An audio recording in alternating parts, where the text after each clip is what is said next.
Good morning, ladies and gentlemen, and welcome to the second panel of this MERI Forum of 2025. I'm Khogir, Wirya, Senior Researcher at MERI, Middle East Research Institute. I'm delighted to be moderating this panel on Iraq's engagement with international partners, and I look forward to a frank and constructive discussion. In this panel, we will try to discuss what the international partners' perception is towards Iraq, what their vision and strategies are, and what are the challenges they're facing in realizing their vision strategies. And to the other side of this, we will also try to discuss what Iraq wants from its international engagement and what it needs to do in order to improve it.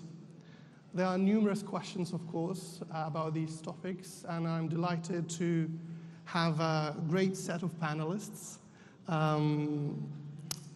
Ambassador Klemens, Ambassador to the European Union, welcome. Alicia, Rico, the Spanish Ambassador to Iraq. And Fawzi Hariri, President of Diwan, Kurdistan Region Presidency. Okay, we have got an hour.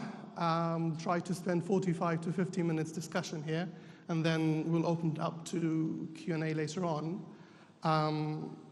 So let me start with Ambassador Klemens first, if I may.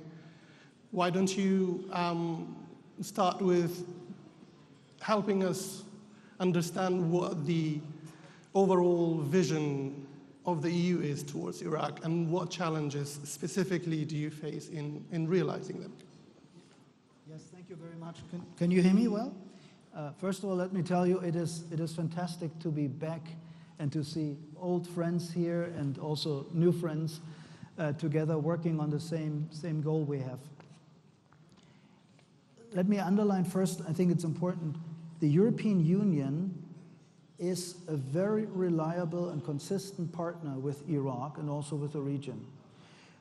We have based our cooperation on an agreement in 2012, the Partnership and Cooperation Agreement, which encompasses the whole spectrum of action.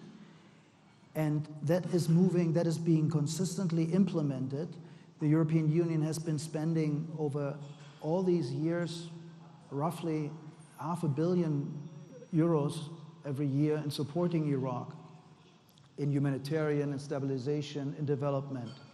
Now that portfolio is shifting because I think we all agree that Iraq is moving out of this post-crisis stabilization phase and into a phase where we need to support the development of the country.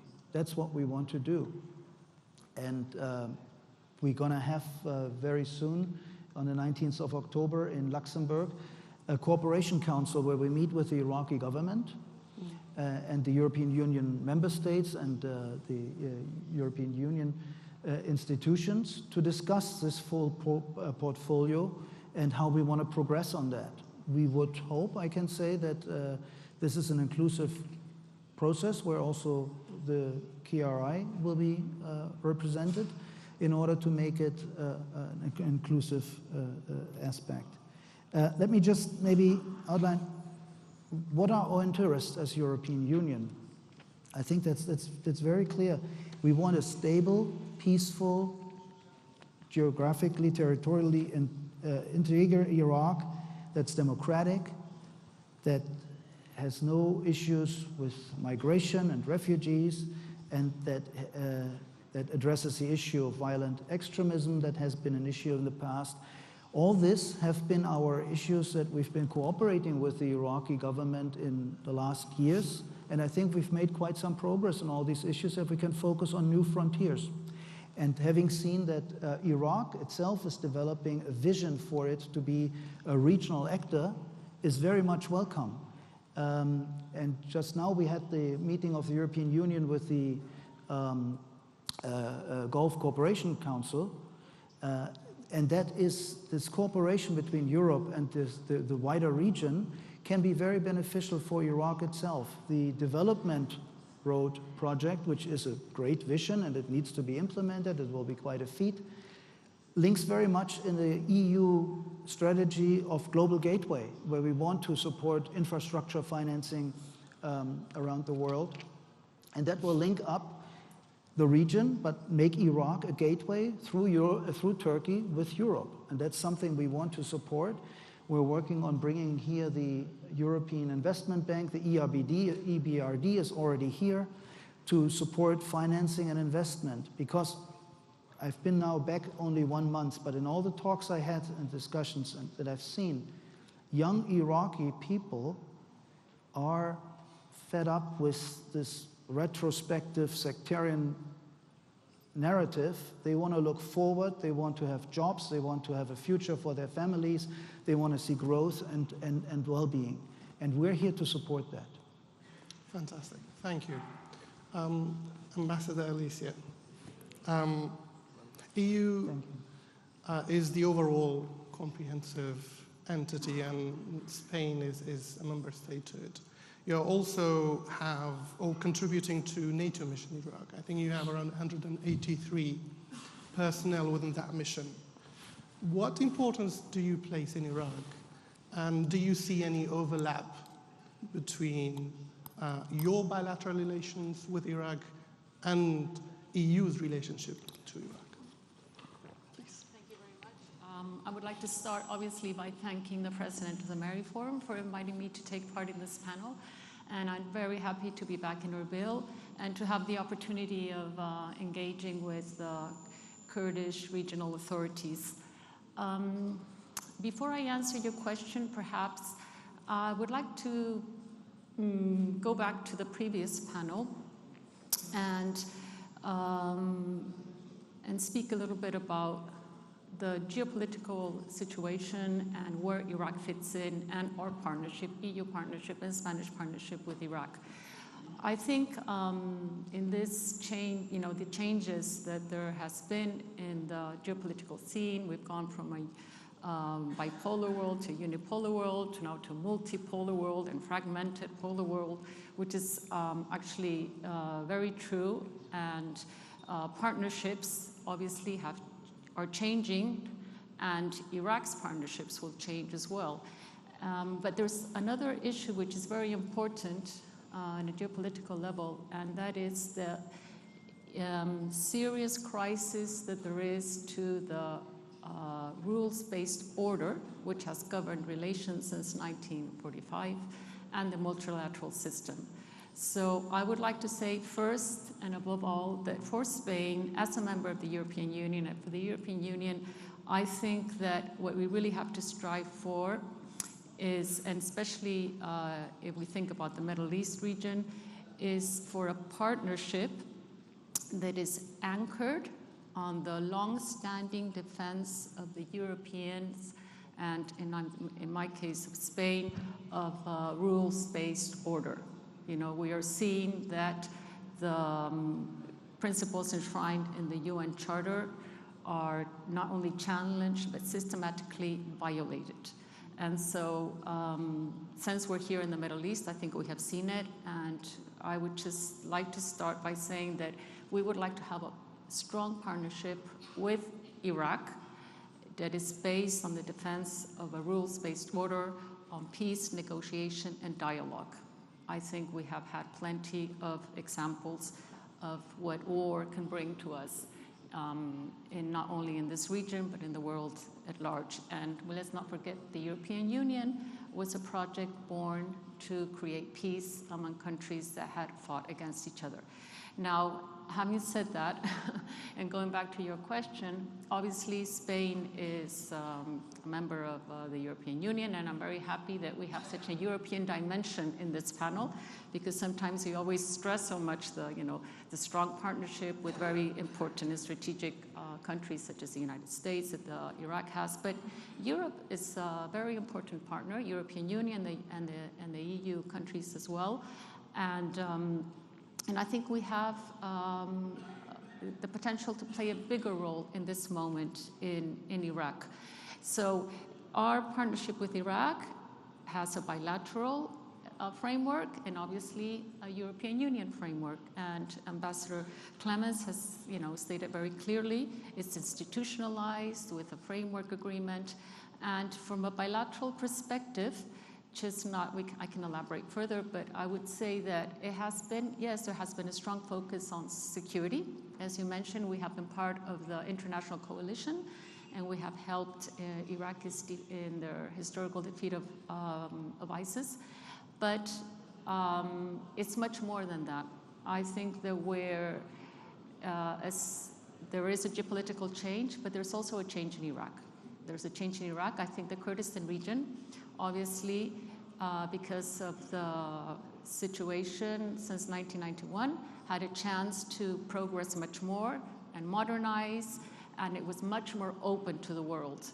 But now we're seeing that Iraq as a whole is in a new period, in a new phase. And I think in this new phase, we should really, really highlight much more the economic and commercial partnership. I think it's very important. And also, if I would have to underscore something else, I would say the strengthening of institutions, good governance, building integrity. These are issues that I think that are very important to Iraq at the moment. Great, thank you. You touched upon several points. I'm going to pose you a question now, but you could come back to it later on after I turn to Fawzi. And my question is, Ambassador Alicia, before I turn to Fawzi, I mean, you've touched on the security dimension here and your efforts. How successful have you been in achieving what you want from the security perspective, given how fragile the security landscape is in Iraq? Think about that question, and then I'm now turning to Fawzi. Fawzi, that wasn't for me. Yeah. Do you hear me well? No, please. Okay. I wanted to ask about Iraq's diplomacy and foreign policy. Obviously, we've had moments of stability and instability. What do you think the trajectory is? Or let me phrase it this way. The evolution of policy and diplomacy, how do you see it? And do you see a difference in how Kurdistan sees it with what Iraq sees the trajectory? Yeah. زور سپاس. زور بخير بخير هاتني همولايك دكم. Very welcome the two ambassadors for Spain and our old friend, the new ambassador for EU. Iraq's foreign policy, the modern Iraq's foreign policy and foreign ministry started after the liberation of Iraq in 2003. To be more precise, in September 2003. And you can evaluate the progression of the performance of the ministry over a number of phases. And I would suggest there are 4 phases for the evolution of foreign service within Iraq since 2003. Pre-American departure or coalition departure up to 2012. Post-American departure was another phase in our foreign ministry. And then 2 other elements that reflect directly to the foreign decision-making, and that is the quality of the diplomats at the moment representing Iraq, both in Baghdad and overseas, as well as the interferences in foreign policy from institutions within Iraq, political parties, and so on. In 2003, the new Iraqi foreign ministry started with the support of CPA, Coalition Provincial Authority, of which 2 of the members are sitting here and many others are around the table. And the task given the First Minister, Khogir Zebari, our friend, whom I joined at the ministry, was to get the foreign service running. And to be fair, we had very high caliber and quality of diplomats, ordaining many our European and other global embassies. That policy continued until the departure of the US troops, when full authority was given back to the Iraqi parliament and to the new government, with a number of changes to the ministerial post by different individuals. There was a certain deviation from the original policy, which was openness, liberty, dealing with the free world, and having free economy, maybe capitalist, maybe so on. And it was more than become introvert within Iraq, reflecting the party politics of the new establishment. And it determined and it deteriorated the quality of the representations, because many of our original ambassadors were retired, and then the new people were brought in who were at a lesser capability, regrettably. And then you have the interferences that continued with the new parliament. A foreign minister globally generally has one or two bosses. It's either the prime minister of that cabinet or the president of that country. And he has a clear foreign policy that has been already approved and filed by the legislative body. In Iraq, that is dynamic. The foreign minister has 300 bosses. Every day, a political party leader will interfere in foreign policy. Every day, you will have an MP who doesn't like something, interferes in foreign policy. And it makes life for the minister and for the organization more difficult to determine the relationship with certain countries and so on. And that is still one of the major challenges that the minister and the organization face in Iraq. Recently, and to be fair, obviously there were other phases. We had the phase of the Caliphate and the Daesh war.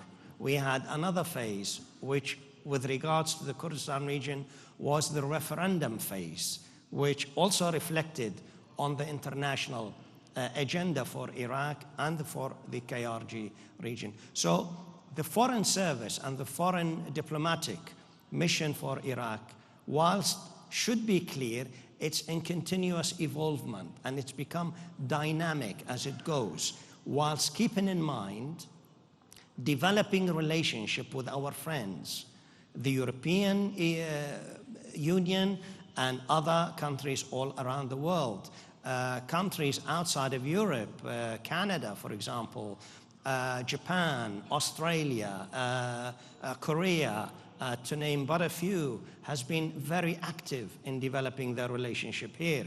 Many countries who were not part of the international coalition in 2003, namely France, Germany, China, India, have been very active in being strongly presented here in Iraq. And if one thing is given credit to the successive foreign ministers that lived there, is that they've been able to overcome many of the differences that were created in 2003 between international countries, those who were pro and those who were against the removal of Saddam Hussein. Today, we notice that with Prime Minister Soudani, and over the past number of years, he has really expanded on Iraq's international relations with the help of Dr. Fuad Hussein, who has been active in his role, and his numerous visits to many countries. And I think the last one was Emirates last week, but prior to that, European tour for Spain and for the United Kingdom and many other countries is notable, and that is building hope that Iraq's economy will be turning around, and that should give hope to the young people. They should give hope to job creation and should give hope to a better economic standard. Foreign policy reflects on everyday's ordinary life of the people. It's not separated from day-to-day life. A successful foreign policy means an easier life for the population. Great. Fawzi, you mentioned a number of countries, European and others, but you missed two other countries, the neighboring countries, Iran and Syria, both having issues, the dynamics in Syria and Iran's relationship with some of the Western countries. Obviously, they are indispensable, given they are our neighbors, economically and politically. But how do you think the dynamics within these two countries impact Iraq's foreign posture vis-à-vis the European and Western partners? One of the major challenges is always around in your backyard. With Syria specifically, it's where ISIS started and where Iraq lost thousands of martyrs in fighting that war on behalf of humanity, really, with the support of the international community, to be fair. We lost over 2,000 Peshmergas during that war. And we had 1,000 kilometers border with the Caliphate. That stemmed from Syria. So the relationship in the region is being balanced, is being positive, and Iraq's foreign policy is to develop the best possible relationship neighborly. I should have mentioned that the Arab countries were a major player in the change that took place in Iraq, the Gulf countries, Egypt, even North African countries over the past 20 years. And we continue, Iraq continues to enjoy, KRG continues to enjoy the best relationship with the UAE, with Saudi Arabia, with Kuwait, with Qatar, with Bahrain, and so on. So the change in Syria, whilst was concerning to some sectors of the Iraqi population, as it was seen maybe potentially a sectarian change of government, but the messages that has been issued by President Shara and the government were giving hope to the people. But those messages are not enough. We need to see actions taken. Syria is not just an Arab country. Syria is a composition of nations that have rights and were in that country for thousands of years. And therefore, the new government has to be an inclusive government. And that's what Iraq, what Kurdistan region has asked the new authorities to be, and will support the new authority in that line. With regards to Iran, again, a very long history with the Islamic Republic of Iran. They were positive contributors during the war against ISIS, and our economic relationship, certainly with Iraq, specifically with Kurdistan region, are on the up and up. We are discussing economic cooperation far more than political cooperation these days. That is a positive and a success of diplomacy on both sides, to be fair. The same can be said about Turkey.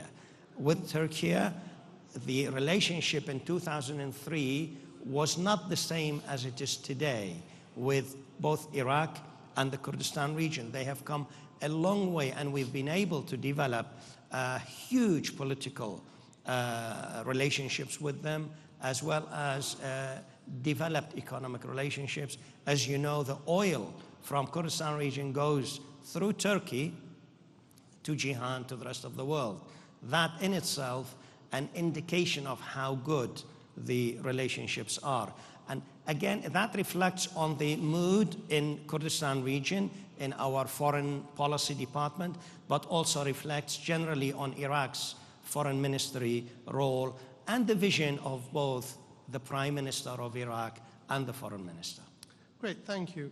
Let me bring you back, Ambassador Klemens, and ask you, you mentioned that the EU's key feature vis-à-vis Iraq is its continuity,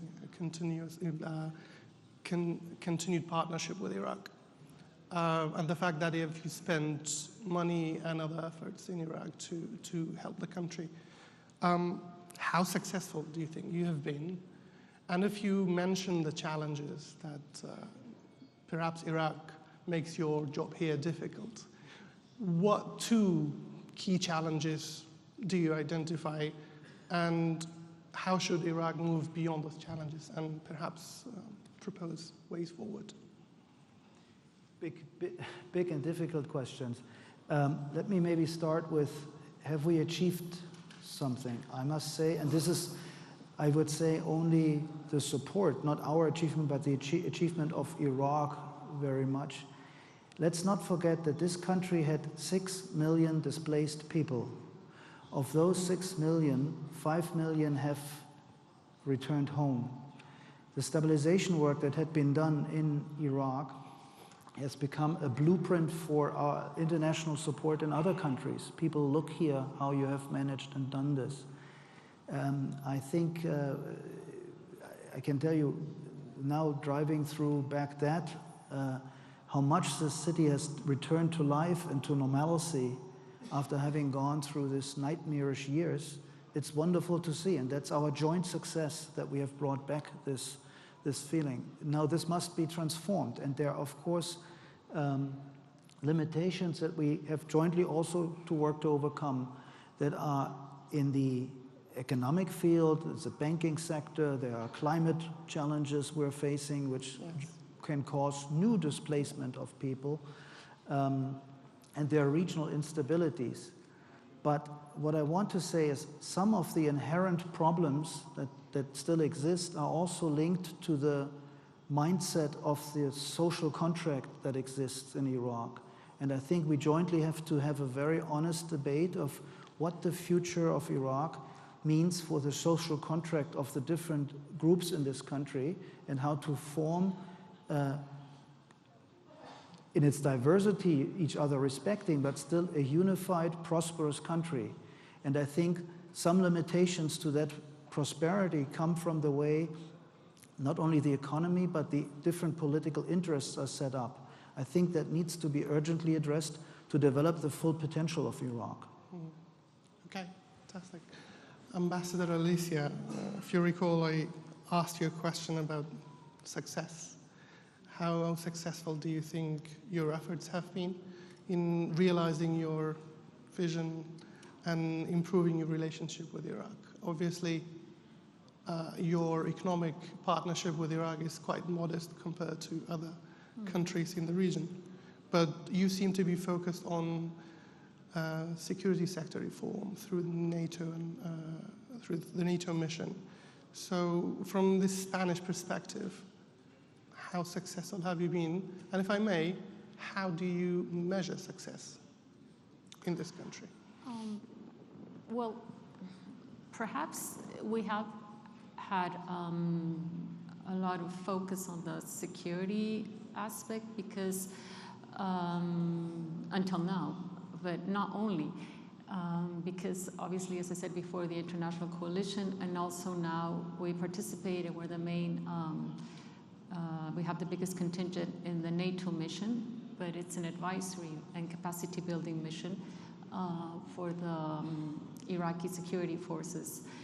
And we will also have the command of the mission in May 2026 after France. But I wouldn't say that our main focus was security. I think coming back to what I said before, I think we're speaking about a very different Iraq.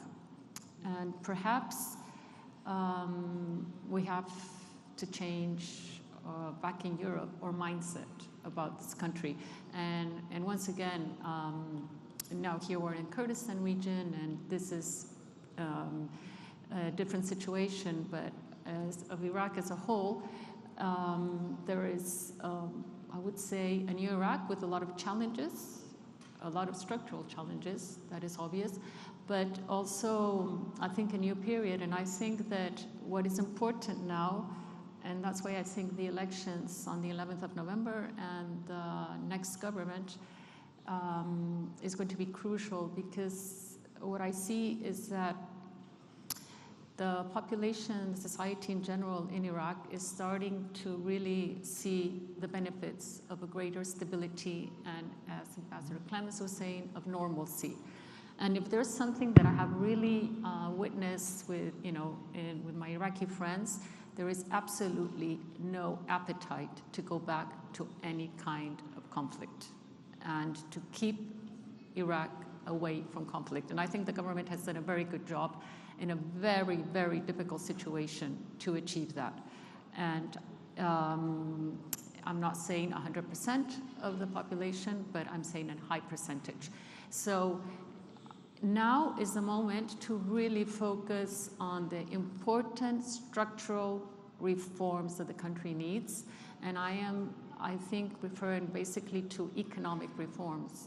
So that is why I think our focus is more on other aspects and not so much security, because as you said, security is fragile in Iraq. Well, I have to say that I have traveled throughout the country and I have not had any problem whatsoever. I'm not saying it's 100% secure, obviously not, but it's very admirable how Iraq has been able to really secure this country in the last years. And anything can happen, and especially because of the regional situation. But it's a very, very admirable job. So the important thing, I think, is to promote, first of all and above all, the private sector, and to bring in investments. And for that, I think that the government also has to improve everything that has to do with business climate and protection of investors, because sometimes there are restrictive legislation for investors, not so much here in Kurdistan, but it is in the rest of the country. And investors need security, obviously, but also predictability. But there's so much untapped potential, and if we bring in expertise from other, from companies from abroad and investments, and not only investments, because there's a lot of Iraqi businessmen that are starting to invest as well in Iraq. And Spain is promoting this. We have signed with the Sovereign Guarantee Committee an agreement of 1 billion euros and another of 300 million loans when the Prime Minister Mohammed al-Sudani was in Spain. And we do have a lot of projects. We have projects in infrastructure, railways. There is a Spanish company that will build the railway from Basra to Salamcek. They have done a feasibility study also here in Kurdistan for trains and a railway. And we also have companies that are investing in Iraq together with Iraqi counterparts in cement factories, brick factories, gypsum factories. So there is a great interest on behalf of foreign companies. And I think that there's so much more that can be done with here in Iraq. And I think I would just like to finish by saying that Iraq has to be very conscious of, the great leverage it has in terms of size, population, resources, and then the geographical position. And not many countries are in the same situation in Iraq. Iraq has managed to have, we're speaking about partnerships, you have partnerships with obviously all the big players, and the United States, obviously, but also with China, with all the surrounding countries, Turkey, Iran, Saudi Arabia, the Gulf countries, and you can really benefit from contributing to create regional integration and prosperity. And I think, as my colleague just mentioned, the development road is a perfect example. In Europe, we really benefited from this integration and economic cooperation. And I really think that the future of the Middle East goes in that direction. And obviously, also the Kurdistan plays a very important region. And specifically, I think, in defending the rights of for example, the Kurdish now in Syria, which is something that obviously concerns us all. Thank you. Fawzi, coming back to you, I have two questions in mind, and I'm thinking which one to pose first. But let me ask you about the global coalition to fighting ISIS, which are the global coalition to fighting ISIS. They've started their withdrawal from Iraq, partial, I think, at least. They're still in Kurdistan. Many think that will pose security threats to Iraq. Do you think that is a viable way of thinking about it? And how would that impact Iraq's diplomacy and policy posture? Yeah, thank you. Of course, this is very important, and this is the next phase of cementing Iraq's stability. Okay. Security should be taken as granted, but stability is essential. The Kurdistan region has been very open and very clear with the authorities in Baghdad, with the Prime Minister, with the Speaker, with the President, with the political parties, that we in Kurdistan region do not believe the threat from ISIS has ceased. ISIS continues to be a threat. It may not be controlling vast amount of land and territory, but it is there in pockets that is capable of impacting on Iraq's stability. We don't see eye to eye with the government of Iraq on this specific point. We think ISIS is still a threat. They think that threat is not there anymore, or the security forces can deal with them. Obviously, our concern is shared by the Sunni community in Iraq as well, and by some liberal leaders of the Shia groups. That is a very important point. With regards to the agreement signed by Iraq that ends the mandate for the international coalition in Iraq, that effectively starts this month or last month, the forces are departing Baghdad and Ain al-Assad. Some are relocating to Erbil International Airport, and others are relocating to neighboring countries. Again, we believe that Iraq's military and security capabilities still require elements of support that the international coalition provided.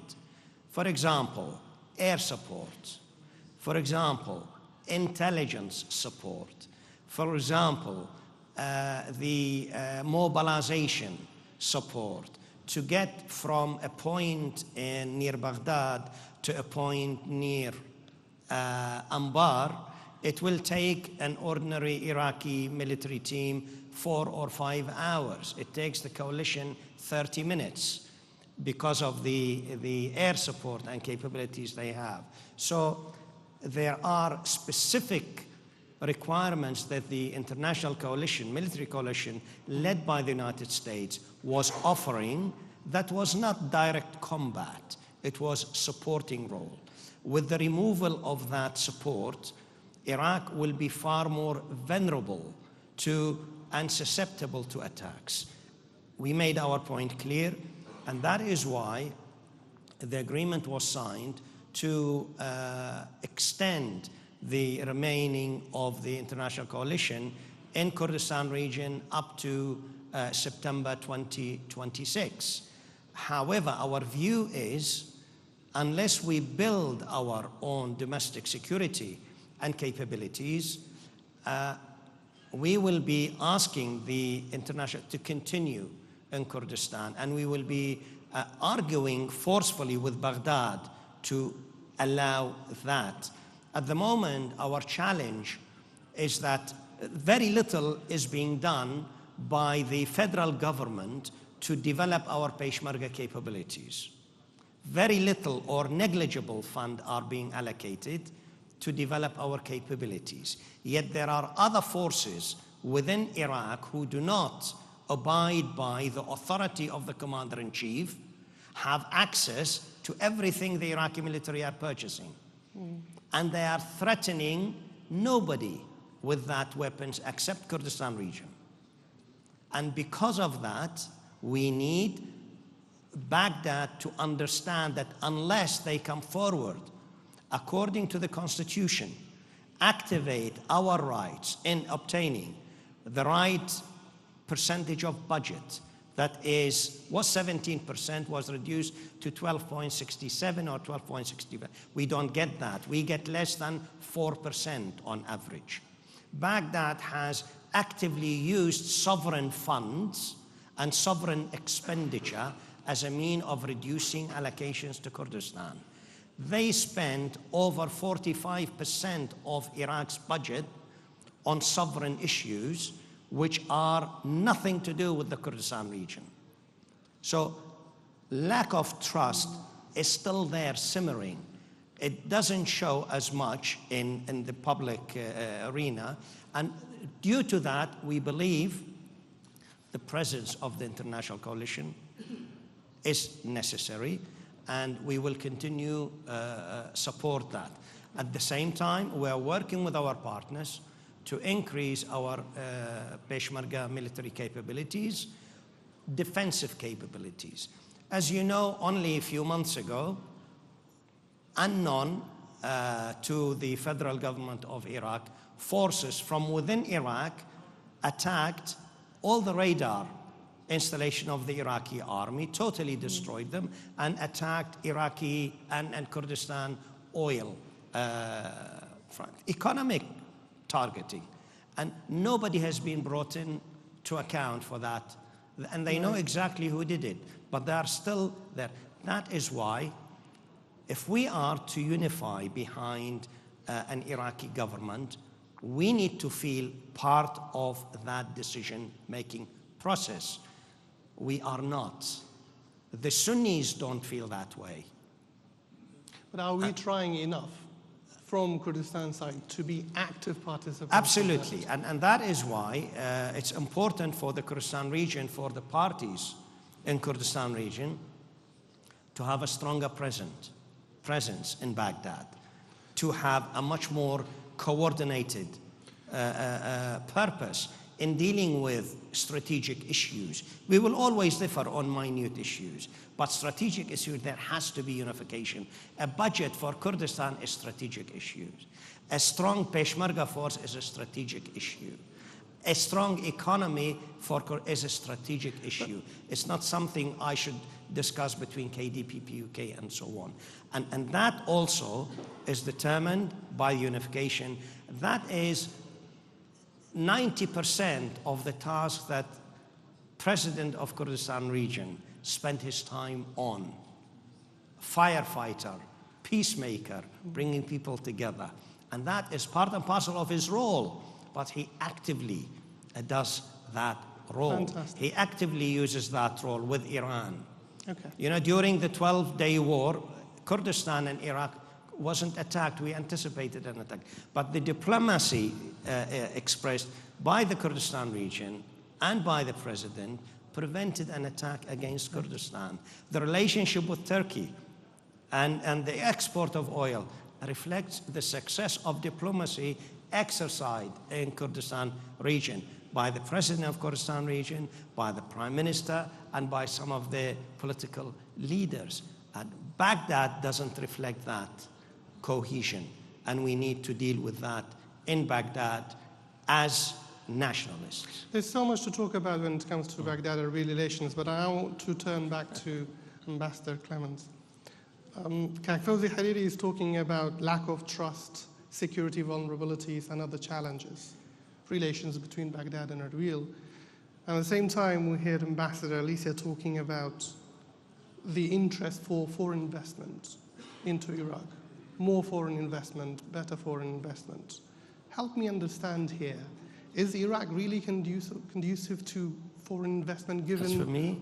This is for Ambassador Klemens. Sorry, Fawzi. Is Iraq really conducive to foreign investment at the moment? And the other issue that we haven't talked about, which is I think the elephant in the room, is the issue of corruption. which is endemic in Iraq. How is this issue hampering investment in Iraq, foreign investment in Iraq, do you think? And what could be done? I don't know, this is very general. What could be done to mitigate it? Thank you. If you allow me one word only on the security sector, I just want to point out that the European Union is also supporting the security sector reform with the EU advisory mission, which is focusing on civilian police work, but it's helping in the transition, what we call from green to blue, where a lot of security work is done by people in uniforms under the control of a defense ministry, which in other circumstances should be done rather by an interior ministry with police forces. We're helping that and we're advising in that. Yeah. On the investment, generally Iraq is a wealthy country with oil income, middle income country, with fairly educated people. A lot of the conditions are there to be a partner, and the country has gained stability. I think what it needs now is, one of the weaknesses that we repeatedly hear is that the banking sector is not functioning to help businesses very much. There are a lot of banks, but they cannot provide the credits that are needed. That's why we also try to bring in these European investment banks that help. The World Bank is also a partner in this. The other issue is that there's still so much spending from the government that's crowding out credits for private businesses. So what we're trying to do is to help small and medium-sized businesses to be able to have access to financing, and also supporting their creativity and teaching and connecting them, bringing in business delegations and so forth. We're doing that. And then there is governance advice on how to bring transparency into administrations and governments. That's what we're doing, and that addresses also the issue of corruption. But as I mentioned before, we can only go that far in advising and teaching. It will take a lot of effort from the society, because the corruption that is unfortunately there is ingrained into a system of power sharing. And if that is not being addressed, you can only advance addressing these issues to a certain point. Beyond that, there will be simply a glass ceiling which cannot be overcome. But these issues are very high on the agenda of the programming that the European Union and many member states do with Iraq. And if you look, our cooperation with different ministries, but also on a regional level, is there. That is fully understood that this is a priority to address. Okay. I'm going to pose my last question to Ambassador Alicia before I open up to the audience. Ambassador, we are seeing a rise of the far right globally, but more specifically and interestingly in Europe as well, in Germany, in Hungary and other countries. How do you think this will impact EU or Spain's foreign policy towards this region and Iraq in specific? Yes, obviously there is a rise. I think there's also, like, in general in the world, this very polarized situation. But I think Spain is actually an example of the contrary. The Spanish government has remained,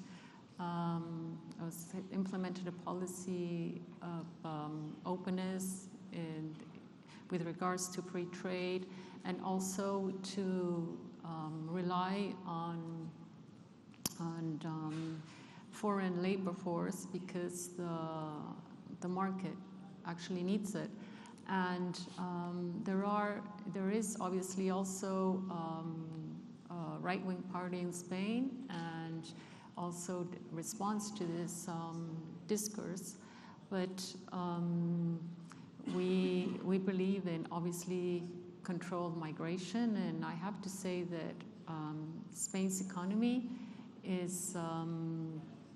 has been the one that has performed the best out of all the advanced economies. We have had a growth rate of over 3%, really outperforming all the Eurozone. And we, when our Prime Minister actually, when he was now in New York in the General Assembly, he gave a speech at Columbia University, and he was actually defending a more progressive model, an open model, in contrast to what we're seeing in many countries in the world, sadly. And I just wanted to add something with regards to security, because our fellow panelists mentioned it.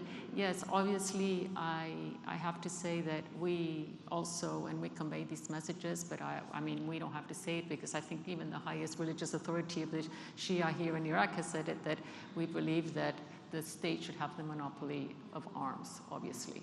And we are concerned with what happened, and obviously the drone attacks in the Kurdistan, and also the military assets of the Iraqi government. So I just wanted to add that. Good, thank you.